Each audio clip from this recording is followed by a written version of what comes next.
फेडरेशनची राज्य सचिव।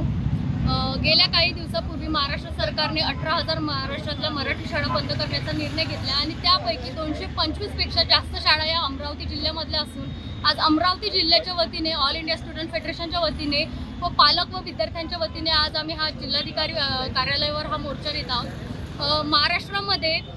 महाराष्ट्र आणि केरळ हे आपल्या भारतामधील प्रगत राज्य म्हणून ओळखले जाते। एकीकडे केरळमध्ये मोफत शिक्षण हे विद्यार्थ्यांना दिलं जातं आणि दुसरीकडे मात्र महाराष्ट्र सरकार हे मराठी शाळांना टाळं लावण्याचं काम करत आहे।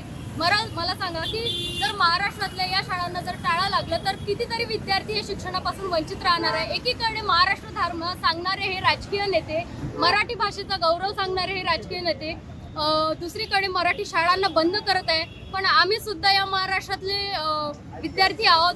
महाराष्ट्राचा इतिहास आम्हाला माहिती आहे। ज्या महाराष्ट्रामध्ये फुले शाहू आंबेडकरांनी शिक्षणासाठी संघर्ष केला आणि या सर्व विद्यार्थ्यांना समान शिक्षण मिळावं यासाठी संघर्ष केला, त्याप्रमाणेच आज सुद्धा आम्ही या महाराष्ट्र सरकारचा जो निर्णय आहे 18,000 शाळा बंद करण्याचा, तो निर्णय त्यांनी मागे घ्यावा याकरिता आम्ही आज हा मोर्चा काढलेला आहे।